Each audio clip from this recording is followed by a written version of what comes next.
지금 많은 분들이 궁금해하시는 러시아에 대한 이슈 저희가 좀 다뤄보도록 할 텐데요.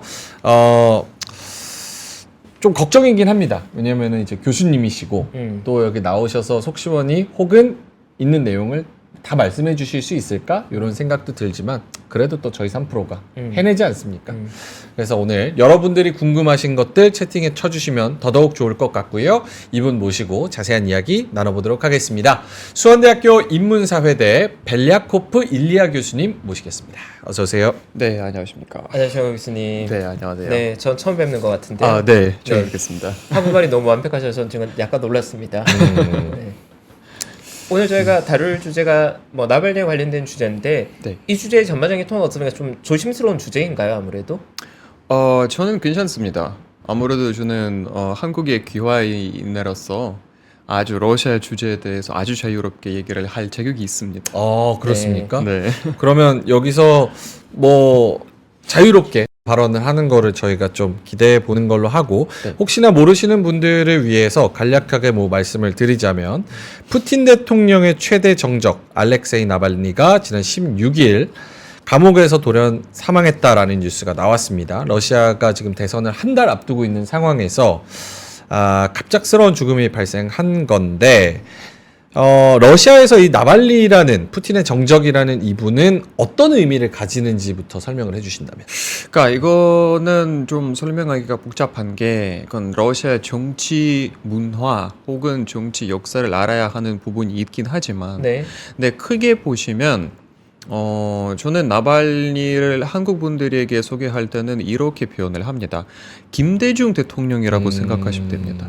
김대중 대통령도 이제 반정부의 활동을 하다가 1973년이었던가 그때 이제 납치 사건이 있지 않았습니까? 그러니까 그 당시에 만약에 김대중 대통령이 사망했더라면 과연 지금의 우리 대한민국이 이대로였을까요? 라는 질문을 생각해 보시면 될 것 같고요. 그 나발니가 아마 그런 역할을 하고 있었던 사람이었습니다. 그러니까 지금의 푸틴이 처음에 2000년대 집권을 시작하면서 크게 푸틴에 반대하는 정치가가 한 명도 없었어요. 그나마 우리가 크게 푸틴의 정적이라고 부를 수 있는 사람은 바로 나발니이고요. 그래서 이제 순탄치 않았어요, 길이. 그래서 이렇게 뭐 푸틴의 정적 혹은 이제 공개적으로 푸틴 정권에 맞서고 있는 사람, 사회 활동가라고 이제 부를 수 있을 것 같습니다. 네. 그러면 단순한 활동가 중에 한 명이라기보다는 어느 정도의 상징성이 있고 볼륨이 있는 인물로 저희가 봐야 되겠군요. 그렇죠. 그래야 하기도 하고, 그러니까 되게 유명한 사건들이 터진 것도 두세 가지도 아니고, 네. 또 2021년부터는 계속 복역하고 있으니까, 감옥에 가 있으니까, 네. 그것만으로도 이제 많은 상징성을 얻은 것도 있죠. 네. 근데 사실 이런 정치적 대립 구조로 본다면 사실 파워 게임에서는 압도적인 차이가 나고 있는 거잖아요. 그러면 과거에 뭐 국내 현대사를 보더라도 그런 과정에서 뭐 언론의 역할을 통해서 그러한 것들이 좀 이렇게 확산되고 정보가 전달되고 해왔던 것 같은데 지금 러시아 현지는 지금 나발니의 죽음이라는 이 사건을 좀 어떤 태도로 지금 보도되고 있는 겁니까? 그러니까 여기서 제가 정치인이라기보다는 사회활동가라는 말을 쓰는 이유는 네. 러시아에서 우리가 대한민국에서는 생각하는 야권이라는 건 없습니다. 네. 정부는 오로지 친정부, 모든 뭐 국회, 사법부, 입법부 모든 게 이제 친정부이고 모든 러시아에서 나오는 방송사들은 친정부 방송사예요. 네. 러시아 국내에서는 야권 세력의 언론사라든가 야권 세력에 낼 수 있는 목소리를 낼 수 있는 그런 장소라든가 그런 방법은 없어요. 우리가 대부분 지금 러시아 국내에서 일어나는 것들에 대해서 해외 활동하고 있는 기자를 통해서 알게 되고요. 그래서 이런 면에서 봤을 때는 나발니가 당연히 상징성을 많이 갖고 있죠. 근데 아까 말씀드렸듯이 러시아 국내에서 모든 방송사, 모든 뭐 언론, 신문지는 정부로부터 그러니까 탄압을 받고 있기 때문에 이번에 나발니의 이제 감옥에서는 그 사망하는 사건에 대해서 보도를 하진 않았어요. 아예. 그러니까 딱 그 당일에 네. 그 날을 이제 총체적으로 하는 뉴스가 있잖아요. 뭐 예를 들어서 우리로 치면 뭐 KBS 9시 뉴스라든가 뭐 이런 전체적으로 이제 그 날에 있었던 뉴스를 다루는. 그래서 이런 뉴스에 거의 마지막 판에 거의 막 10초 정도 아주 잠깐 뭐 어디 감옥에 누구 뭐 사망 사건이 발생했습니다. 자 이제 일기예보로 넘어가겠습니다. 뭐 이런 식이었어요. 보도가. 그것도 딱 한 번 당일에 보도가 되고 더 이상 팔로잉이 그러니까 후속 그런 보도가 없습니다. 아예 보도가 안 하고 있어요. 근데 이것도 우리가 뉴스에 대해서 얘기를 할 때는 그렇고 뉴스뿐만 아니라 방송에서 나오는 여러 가지 정치 쇼라든가 네. 뭐 토크쇼 뭐 이런 게 있잖아요. 우리로 치면 뭐 100분 토론 같은. 그러니까 거기서는 나발리 얘기가 많이 나오는데 근데 아무래도 친정부의 언론인들이 하는 얘기다 보니까 대부분 뭐 나발리는 아무것도 아닌 사람이다. 푸틴의 정적이라기엔 너무 많이 부족한 사람이다. 굳이 지금 한 달도 안 된 대선 앞두고에 푸틴이 왜 나발리 죽였겠냐라는 그런 계속 이제 프로파간다식의 나레이션이 그런 디스커션이 계속 하고 있죠. 교수님의 개인적인 생각은 어떠세요? 왜냐면 지금 대선이 한 달 남은 상황에서 정적이라고 볼 수 있는 야당의 그런 가장 큰 상징성이 있는 인물이 만약에 뭐 이렇게 죽었다고 한다면 그게 과연 이게 역풍으로 어떻게 다가올지도 불확실하지 않을까? 굳이 그럴까? 라는 생각도 들게는 하거든요. 개인적인 생각은 어떠십니까? 일단 여기 이 질문에 답하기 전에 조금 어느 정도의 배경을 언급해야 하는 게 지금 한국 보도에서 한국 언론에서는 나발리 사망 사건이 그렇게 많이 밝혀지게 된 거지 러시아 국내에서 그 앞에 있었던 사건들도 의미 있는 사건들이 많이 터졌기 때문에 그것과 비교하면 한 흐름이 보이거든요. 네.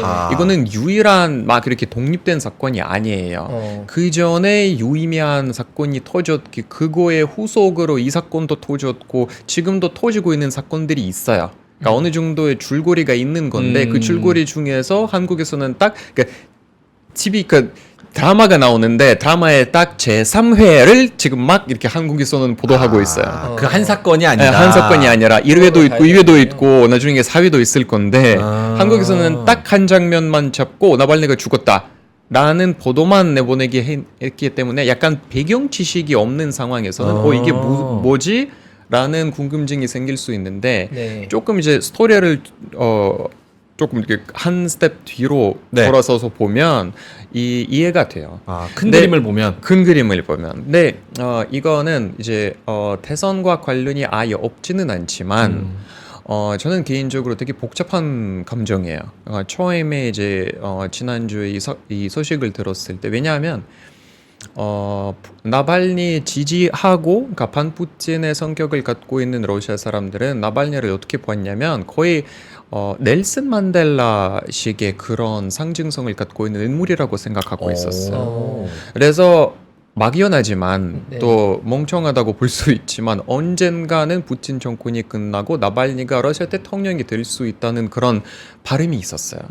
저도 개인적으로 그랬고요. 네. 언젠가는 그런 길을 해왔던 걸어왔던 또 지금 감옥에서 있으면서도 계속 자기의 반푸틴 활동을 하고 있는 사람이 무조건 다음 대통령이 돼야 정의롭다는 그러니까 정의로운 사회를 우리가 이룰 수 있지 않을까라는 그런 생각에서 저도 이렇게 바람하고 있었는데 지난주에 나발리의 이제 그 옥중 사망 사건에 대해서 처음에 보도를 봤을 때 저도 되게 좀 우울해지기 시작했어요. 그러니까 그만큼의 러시아의 미래가 어두워지고 있다라고 얘기를 해야 할까? 그러니까 그만큼의 상징성을 잃었지만 지금 많은 친보 쪽의 언론사라든가 그쪽에 있는 사회활동가들은 애매모호한 그런 상황에 영역에 빠져 있고 뭔가에 말을 쉽게 하면 멘붕 상태 그런 거에 빠진 거기 때문에 조금 상황이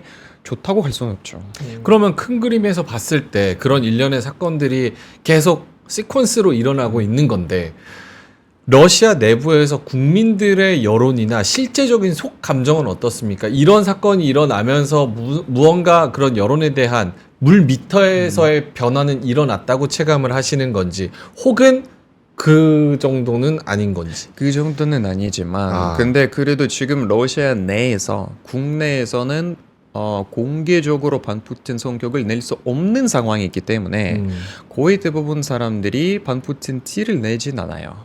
어허. 설문조사에서도 그렇고 지금 실제로 일어나는 것을 보면 그런데 그럼에도 불구하고 30개에 넘는 도시에서 이제 즉흥적으로 나발니 추모하는 그런 기념비라든가 뭔가 이렇게 사람들이 막 그렇게 헌화를 하고 있는 장소들이 생기고 있어요. 네. 물론 당장 경찰이 달려와서 그거는 치우고 뭐 꽃을 다 막 치우고 사람들을 체포하고 검거하고 막 그런 상황들이 발생함에도 불구하고 사람들이 계속 가고 있거든요. 근데 사람들의 흐름이 계속 이렇게 끊지 않고 이어지는 게 러시아 국영 언론사에선 보도하진 않아요. 심지어 이렇게 사람들이 헌화를 하는 모습은 해외에서도 계속 이루어지고 있는데 한국에서도 그런 장면을 우리가 봤고 또 유럽에서도 그렇고 미국에서도 그런데 항상 매번 그러니까 거의 대부분 사람들이 그 나라의 러시아 대사관 가서 이제 헌화를 하는데 그 대사관에서 직원이 나와서 바로 막 싸우고 뭐 꽃을 찢고 치우고 막 그런 상황이 계속 지금 곳곳에 벌어지고 있어요. 그래서 실제로는 나발니에 대한 추모는 이 정도인지 아니면 사실 이보다 훨씬 더 강할지 이보다 훨씬 더 약할지 우리가 지금 평가할 수 없는 상황이에요. 알 수 없는 상황이구나. 표면적으로 드러나는 것만으로 봐도 네, 자유롭게 자기의 성격, 자기의 뭐 바램, 자기의 생각을 공개적으로 표현할 수 없는 상황이다 보니까 정확하게 평가를 내리는 게 좀 어렵습니다. 그럼 궁금한 게 있습니다. 사실은 독재자가 있다고 하더라도 나라의 경제가 좋으면 그래도 민심이 들끓지는 않는데 지금 러시아 같은 경우는 뭐 전쟁을 반대하는 국민들의 목소리도 있죠. 거기다 경제는 안 좋죠. 푸틴은 계속해서 연임하면서 뭐 외부에서는 뭐 독재자라는 인식이 좀 강한 편이고 그런 것들을 여러 가지 고려해봤을 때 민심이 그렇게 조용하고 무언가가 안 일어나는 게 조금 여러 가지 이유가 있는데 일단은 경제에 대해서 얘기를 하자면 또 정말 흥미롭고 재미있는 얘기들이 많아요. 지금 뭐 경제가 안 좋다고 말씀하셨는데 네. 경제가 안 좋은 건 아니에요. 경제 안 좋지 않다. 근데 여기서 재미있는 게 경제가 굉장히 빠른 속도로 하락하기도 하고 경제 지표가 어딜 보든 다 하락하고 있고 악화되고 있어요. 맞아요. 근데 그게 경제 전문가가 알고 있는 거지 일반 소비자들은 아직까지는 몰라요. 체감을 못한다. 왜냐하면 정부에서 엄청난 노력을 쓰고 있거든요. 엄청난 돈이 지금 투입하고 있어요. 사람들에게 갑자기 연금을 배로 늘리거나 아니면 전쟁터에 나간 사람들이 어마어마한 돈을 기약금으로 내거나 아니면 일반 민간 공장에서 지금 군수물장 이런 거. 군수물장 그런 게 만드는 공장에 넘어가는 사람들의 월급 인상률이 거의 막 1000%, 1100% 넘어요. 그래서 근데 그게 모스크바에서는 그렇다고 얘기를 할 수 있지만 지방에서는 어마어마하고 상상 초월한 돈이에요. 이거는 마치 그러니까 서울로 따지면 우리가 대한민국으로 따지면 그렇게 생각해 보세요. 전쟁이 났어요. 대한민국이 전쟁을 시작했어요. 네네. 전쟁이 났어요. 근데 갑자기 여러분들이 여기 하시는데 뭐 예를 들어서 1년에 뭐 4천 벌어요. 근데 갑자기 정부에서 야 너는 거기 공장으로 그 총기를 만드는 공장으로 가면 가서 10억 줄게. 어떠실 거예요? 그러면은 경제 나쁘다고 체감을 못 하겠죠. 그래서 지금 모든 경제 전문가들은 그러니까 러시아가 지금 이 전쟁을 시작했을 때 갖고 있는 돈 그런 그러니까 여러 뭐 금이라든가 주식이라든가 이런 것들은 어마어마했거든요. 20년 동안 푸틴을 쌓아놓은 돈이 어마어마해요. 푸틴이 그래서 세계 지금 막 쓰고 있어요. 푸틴이 비공식적으로 뭐 세계 1, 2등 부자라는 막 그런 얘기들도 있잖아요. 개인으로 봤을 때는. 뭐 개인은 그렇고 또. 그러니까 그런 이게 빈부격차가 어마어마하게 났었던 그 재벌들이나 혹은 사유재산이나 그런 경제 지표에 잡히지 않는 돈을 경기 부양책으로 마구마구 풀고 있기 때문에 그걸 풀면서 버티는 거라서 그렇죠. 일반 시민들은 경제가 그렇게 나쁘다고 생각되진 못한다. 뭐 여러 여기저기 진짜? 곳곳에 징조가 나타나고 있긴 해요. 뭐 예를 들어서 갑자기 물가 상승률이 올라가거나 아니면 갑자기 어떤 특정한 품목이 사라지거나 예를 들어서 올해 1월 초에 러시아에서는 갑자기 계란이 사라졌어요. 갑자기 아예 사라졌어요. 사라졌다가 정부가 막 나서서 뭐 터키에서 수입, 뭐 아제르바이잔에서 수입 막 그렇게 하다가 다시 어느 정도에 안전화 시켰는데 원래 있었던 가격보다 거의 200%의 물가 상승률이 반영이 됐었어요. 그래서 네. 러시아 사람들이 되게 이게 뭐야라는 거였는데 어느 정도에 가라앉아서 뭐 다른 이슈도 생기고 막 그러니까 그래서 이런 시기예요 지금. 그렇구나. 네. 외부에서 바라본 거와 실제 국민들이 느낀 건 좀 다르네. 갭이 있을 수 있는 많이 거네요. 다르네. 그쵸. 네. 근데 전 또 다른 관점에서 좀 궁금한 게 보통 이제 정치적 대립이 극단화됐을 때 정적을 제거하지 못한 게 정적 자체에 대한 두려움보다는 거기에서 초래된 사회 혼란에 대한 두려움들이 그렇죠. 있는 거잖아요. 근데 과거의 케이스는 어땠습니까? 나발니 이전에도 뭔가 정적이라고 할 만한 세력들이나 활동가들이 분명 있었을 건데 과거에 이런 비슷한 사건이나 케이스가 있을 땐 사회 혼란으로 막 이어진 경우가 없었습니까? 있었는데 네. 이번 케이스가 되게 독특한 이유는 나발리는 여태까지 푸틴이 죽었다는 의혹을 받고 있는 그런 의문사 중에 그나마 제일 상징성이 크고 제일 큰 사람이거든요. 근데 그게 가능했던 이유가 그만큼의 푸틴이 지금 너무나도 자기를 당당하게 느껴지기 때문이다. 그러니까 예전에는 그래도 누군가가 의문사로 뭐 러시아 국내든 해외에든 죽었다면 네. 뭐 변명하고 핑계하고 이게 아니잖아 반박해야 했던 상황이었다면 네. 지금은 굳이 그럴 필요까지도 없어졌다라는 게 보여주기식으로 푸틴이 보여주고 있어요. 국내에서 나는 왕이다. 국내에서 내가 뭐라든 다 통할 수 있다라는 것을 보여주는 거예요. 그것도 바로 대선 앞에서. 그러니까 그만큼의 시민 사회를 두려워하지 않고 완전한 거의 모든 사회의 면을 통제하고 있다는 것을 보여주는 거라고 지금 많은 전문가들이 평가하고 있어요. 그 정도의 강력한 통제가 가능한 건 전시 상황이라서 더 가능한 것도 있는 건가요? 그렇죠. 그러니까 여러 가지가 있었는데 여태까지 그러니까 역사를 봐야 되는데 24년 차잖아요. 네. 푸틴이 지금. 그리고 24년 동안 계속 쌓아놓은 업적이 있어요. 근데 24년 동안 그냥 가만히 있는 게 아니라 조금씩 아주 차차 이 시스템 자체, 체제 자체를 정적이 일어날 수 없는 상황을 만들어 왔어요. 푸틴 자체가. 그러니까 이 시스템 안에서 푸틴에 공개적으로 반대 목소리를 낼 수 있는 사람이 만들 수 없는 시스템이에요. 유일하게 그게 나발니였어요. 유일한 사람이었고. 근데 나발니가 사라지면서 아예 푸틴 입장에서 봤을 때는 모든 그런 변수들이 없어진 거죠.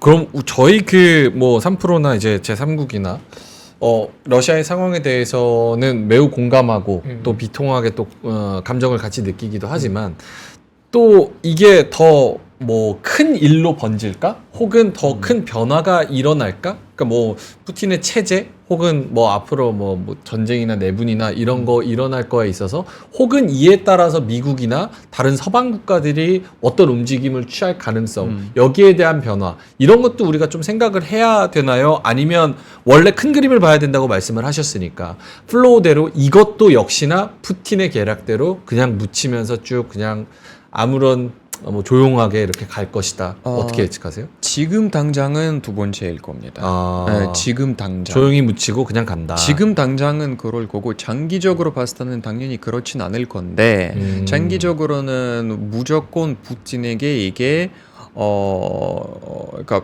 뭐라고 그러니까 그 이거의 대가를 치를 시간이 올 거라는 게 누가 부정하지 않은 사실이에요. 그래요. 장기적으로 봤을 때는 물론 지금 당장 워낙 국내 상황이 너무나도 쪼여 있고 정부가 모든 것을 통제하고 있다 보니까 지금 당장 아무런 후속 조치라든가 이런 북풍이 없을 겁니다. 그래서 한 달도 남지 않은 대선에서도 푸틴이 당연히 100% 확률로 이길 거고요. 근데 장기적으로 봤을 때 푸틴도 이제 사람이니까 인간이니까 언젠가는 이제 돌아가실 거고 언젠가는 정권이 바뀔 건데 그때부터는 이제 가치 재해석이라든가 뭐 전 정권에 대한 재평가라든가 거기서부터 나올 거예요. 그런데 그러면 뭐 단기적으로 아니라 한 뭐 10년이라는 시간은 꽤나 긴 시간인데 24년간 푸틴 체제였다고 하면 지금 그렇게 라이벌들의 정적이 다 제거되고 있는 상황이라고 하면 향후 한 10여 년 이상은 그럼 계속해서 푸틴 체제로 가는 걸로 지금 보고 계신 겁니까, 러시아는?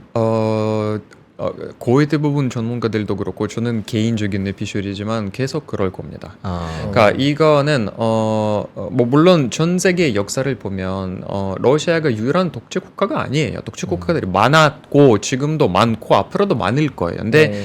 독재 국가들이 역사적으로 독재 국가들이 망하는 모습을 보면 거의 대부분, 그러니까 다 그렇지는 않지만 거의 대부분 뭔가가 돌연 사건이 일어나서 독재가 무너진 경우들이 많아요. 우리가 예측하지도 못하는 뭐 암살을 당한다거나 암살을 당하거나 뭐 그러니까 우리 그 박정희 대통령 같은 케이스라든가 아니면 뭐 그 아르헨티나처럼 막 그렇게 군부대가 일어나서 막 정권 교체를 강제로 해서 그러니까 여러 시나리오들이 있지만 뭔가의 돌연적으로 즉흥적으로 일어나는 시나리오들이 너무 많기 때문에 러시아에서도 그런 시나리오를 배제할 수 없다라는 평가가 지금 우세고요. 만약에 그렇지 않으면 자발적으로 푸틴이 내려나면서 누군가를 안처하는 게 거의 불가능한 시나리오예요. 그러니까 정신형 집권이라고 보시면 될 것 같아요. 오케이, 알겠습니다. 지금 채팅에도 좀 궁금한 이야기들이 좀 많이 나오는데 시간이 7분밖에 안 남아서 일단 요거 러시아 국민들 80%가 정말 푸틴을 지지하는 것이 맞아요? 당연히 공식적으로는 공식적으로는 이렇지만 여론은 이거보다 훨씬 더 낮을 거라고 생각하는데 그래도 푸틴을 좋아하는 사람이 우리의 생각보다는 굉장히 많은 건지도 궁금합니다. 자, 제가 항상 이런 인터뷰에서 나와서 하는 얘기가 대한민국에서 기자들인 저에게 항상 이런 질문을 했을 때 너무 워낙 사고 방식 자체가 민주주의적이라서 민주주의적 질문을 하세요. 아, 우리의 상식이 민주주의라서 네. 지지자들이 정말 그렇게 그러니까 지지율이 그렇게 높은가요라는 질문 자체가 민주주의 국가에서만 가능한 질문이에요. 아, 이거 아무런 의미가 없는 데이터다. 아무런 의미가 없는 데이터예요. 그러니까 기술적으로 보면 지금 러시아 국내에서 설문기관 조사가 하나도 없어요. 한 군데도 없어요. 그러니까 여러분들이 보시는 뭐 80%, 85% 이런 숫자가 나오는 거는 푸틴 대통령실이에요. 아침마다 대통령실에서 막 이렇게 브리핑식으로 언론에서 뿌리는 그런 자료가 있거든요. 그래서 거기는 나와요. 뭐 오늘은 82, 오늘은 뭐 81.3, 뭐 이런 식이에요. 지네 컨디션 따라서 그냥 오늘은 87로 할까? 예. 뭐 한 8, 이런 식이에요. 이렇게.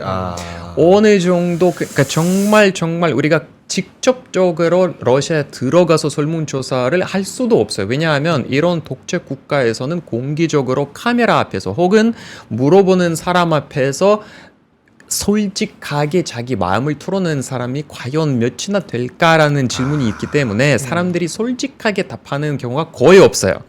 그래서 러시아 국내에 들어봤자 거기 설문조사에 우리가 사실상은 믿지는 않아요. 자, 그러면 일리아 교수님. 실제는 어떻습니까? 저는 이제 북한에서 넘어온 박유성 같은 경우는 거기 북한에서는 그냥 같이 뭐 이렇게 전에 막걸리 먹고 하다가도 뭐 김일성, 김정은 뭐 이런 얘기 하면은 바로 잡혀간다는 거예요. 근데 러시아도 그런지 아니면은 모여서는 그래도 푸틴에 대해서 평가하고 이런 민심이란 게 있는 건지. 지금은 바뀌고 있어요. 바뀌고 있다. 첫 번째에서 그러니까 두 번째에서 첫 번째로. 그러니까 원래는 전쟁까지만 해도 러시아 사람들끼리는 어딘가에 뭐 그냥 집안에서 뭐 주방에서 막 그렇게 밥을 먹으면서 충분히 푸틴을 욕할 수 있었던 상황이었고 어딘가에 뭐 일자리든 회사든 학교든 어느 정도의 정말 자유롭게 정치에 대한 얘기가 가능했었어요. 근데 전쟁이 터지고 나서 상황이 거의 정반대로 180도로 바뀌었기 때문에 지금은 어느 정도냐면 거의 오픈 상황까지 벌어지고 있어요. 그러니까 그래요? 예를 들어서 대중교통에서 내가 막 그렇게 스마트폰을 다 보잖아요. 예를 들어서 제가 앉아 있고 주변에 여기 막 제 바로 옆에 앉아 있는 사람이 제가 스마트폰에서 러시아에서 금지된 텔레그램 채널을 읽는 것을 보게 되면 신고를 할 수 있어요. 원래는. 지금은 지금이. 그래서 이런 사람의 신고로 제가 10년 이상 바로 감옥으로 갈 수 있어요. 와, 10년. 지금. 무섭네요. 미디어 네. 통제. 그러니까 지금은 그쪽으로 바뀌고 있어요. 근데 여론산으로 보면 어느 정도의 아까 좀 그러니까 지난 질문을 이어서 얘기를 하자면 푸틴은 소위 말하는 우리가 민주주의 국가 얘기를 했을 때 콘크리트 지지층이라는 게 네네, 있잖아요. 있죠. 그게 10%에서 12% 정도 돼요. 원래는. 그게 거의 대부분 다 60세 이상. 아, 나이 든 분들. 네. 그분들은 무조건 뭐든 간에 푸틴은 지지자예요.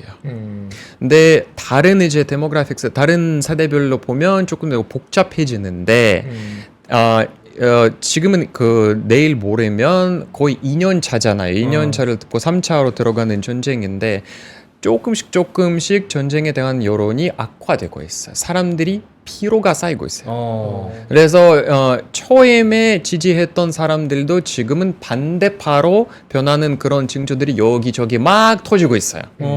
네, 그런 얘기를 우리가 할 수 있어요. 네. 그런데 그 러시아 분들도 지금 해외에 나와 있는 분들이 굉장히 많으실 그렇죠. 거잖아요. 그럼 해외에서 활동하는 분들은 사실 소셜 네트워크 서비스가 됐든 뭐든 소통할 기회들이 많이 있을 건데 그렇게 소통했을 때의 전반적인 톤은 어떠세요? 그러니까 글로벌 시장을 어쨌든 러시아 외국관님이 봐서 민주주의에 대한 스탠다드가 생긴 분들의 관점에서 러시아를 다시 바라보면 뭔가 위화감이 들 것 같거든요. 그렇죠. 아무래도 그렇죠. 그러니까 일단 해외에 있는 러시아 사람들은 그 나라의 자유를 빌려서 이제 어느 정도의 공개적으로 비판할 수도 있고 그럴 수도 있는데 네. 근데 그걸 막으려고 러시아 정부가 또 노력을 하고 있어요. 얼마 전에 러시아에서 아주 큰 이슈가 그러니까 태국에서는 네. 러시아에서 아주 유명한 가수가 푸틴을 비판했다가 태국에서 무슨 뭐 비자가 문제 생겨서 감옥에 갔다가 러시아 대사관에서 날라와서 무조건 이 사람들은 러시아로 추방해야 한다는 막 그렇게 주장을 했어요. 심지어 태국 막 총리까지 올라와서 막 그렇게 압박하면서 무조건 러시아로 추방.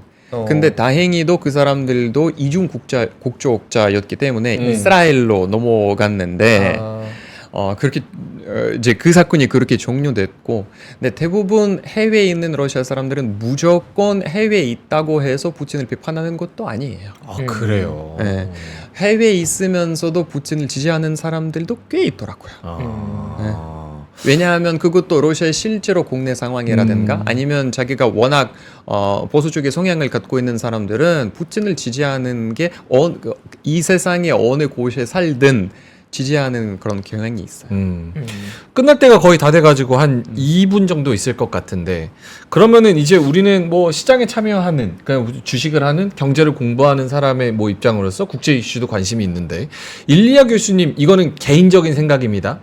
물론 예측할 수 없겠지만 앞으로 러시아는 어떻게 될 것 같습니까? 지금 전쟁을 하고 있고 뭐 돈을 쏟아부어서 뭐 돈 풀기를 하고 있고 향후 몇 년 내에 러시아는 이렇게 돼서 이렇게 될 가능성이 높다라고 개인적으로 생각하시는 시나리오가 있습니까? 이거는 정말 이 정권이 어떻게 끝나는지에 따라 많이 달려있기 때문에 만약에 이대로 쭉 지속이 되면 경제가 무조건 하락할 거고 악화될 겁니다. 왜냐하면 지금은 또 이민이 어마어마하거든요. 러시아에서. 근데 이민 가는 사람들은 대부분 20대, 30대 고학력자, 고연봉자들이에요. 이런 사람들이 대구 이민을 가면 경제가 발전할 리가 없고 이유가 없어요. 그래서 그것도 문제고, 그러니까 앞으로는 이 상황이 어떻게 바뀌는지에 따라 많이 바뀔 텐데 분명히 앞으로의 한 10년에서 20년 동안 경제가 짚고 넘어갈 일이 없을 거라고 저는 개인적으로 봐요. 왜냐하면 지금 너무 큰 거의 치명적인 타격을 받았기 때문에 이렇게 쉽게 다시 일어날 수 없을 거라는 건 제 지극히 개인적인 생각입니다. 망해가고 있다.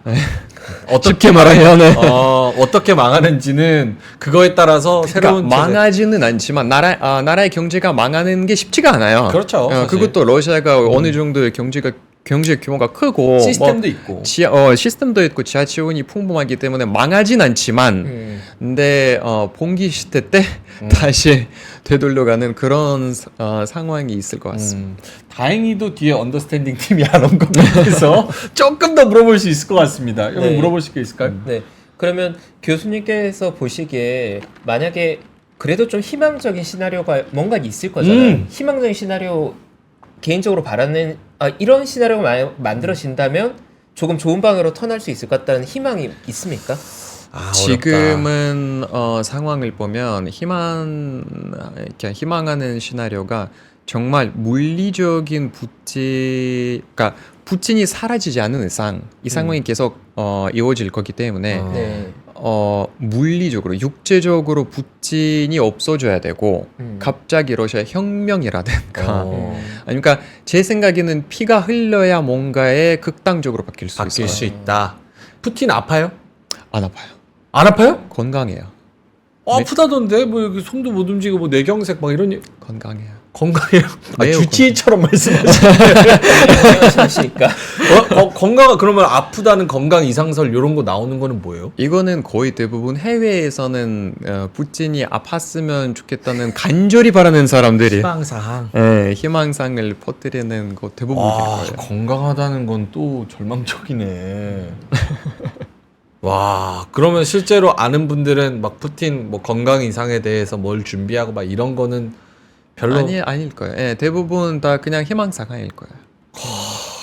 그리고 러시아와 우크라이나의 전쟁 자체는 최근에는 종전에 대한 얘기들이 나오는데 그 부분은 교수님 동의하십니까? 종전 가능성에 대해서? 정점에 우크라이나와 러시아의 전쟁을 휴전 형태로 가는 거에 일단은 대해서. 종점이 안 보이고 있고요. 네. 지금 양쪽이 너무 고집이 센 입장을 하고 있기 때문에 네. 종점이 있을 수가 없어요. 지금 현 아직은 상황에서는 아니군요. 누군가가 양측 중에 하나가 어느 정도 양보해야지 네고시에이션이 가능한데 네. 양쪽 다 지금 너무 고집이 있어서 이런 상황에서 지금 현재의 상황에서는 불가능하다는 평가 되게 넓게 하는 평가에 저도 동의합니다. 네. 감사합니다. 오케이, 알겠습니다. 러시아에 대해서 여러 가지를 좀 알아봤습니다. 나발리의 지금 뭐 의문사 이 부분에 있어서는 뭐 단기적으로는 조용히 묻힐 것이다. 그리고 뭐 국제 정세에 있어서는 뭐 요것도 그냥 우리가 원래 예상하는 시나리오대로 쭉 갈 것이다. 이거 쉽지 않네요. 알겠습니다. 자, 그러면 오늘 너무나 좋은 말씀 해주신 그리고 혜성님께서 진짜 토종 한국인보다 말을 더 조리 있게 잘하신다 이렇게 말씀을 감사합니다. 해 주셨습니다. 원래 워딩은 우리나라 사람보다 말 이렇게 말씀하셨는데 지금 우리나라 사람입니다. 유학하셨고 일리아 교수님 우리나라 사람이고 말씀 너무 잘하시고 다음에 또 저희가 기회가 된다면 꼭 한번 모시도록 하겠습니다. 알겠습니다. 자, 그럼 심층 인터뷰 수원대학교 인문사회대 벨리아코프 일리아 교수님은 여기서 인사드리겠습니다. 오늘 말씀 고맙습니다. 네, 감사합니다. 감사합니다, 교수님. 자, 오늘 뭐 교수님 모시고 좀 끝내는 게 아쉬웠는데 그러니까요. 그래도 뒤에 언더스탠딩 팀이 조금 늦게 와줘서 감사한 일이죠. 조금 감사한 일이 되었습니다. 자, 그러면은 저희는 이만 물러가도록 하겠고요. 내일 수요일입니다. 여러분 눈치 보기 장세에서 눈치 열심히 보셔서 내일은 또 버티고 또 수익 많이 내셔서 뵙도록 하겠고요. 내일 6시 반에 웃는 얼굴로 찾아뵙도록 하겠습니다. 오늘도 함께 해주셔서 진심으로 고맙습니다. 감사합니다. 장 시작 전부터 종료까지 쏟아지는 수많은 뉴스와 정보들. 이 중에서 어떤 것이 투자에 정말 도움이 되는 정보일까요? 3프로의 증시 셔터맨 박근영 마스터가 직접 정보를 선별하고 투자의 힌트를 드립니다. 시간도 아끼고 투자 아이디어도 얻는 시간, 박근영 부장의 마켓 힌트와 함께 하세요. 자세한 사항은 3프로 TV 앱과 홈페이지를 확인하세요.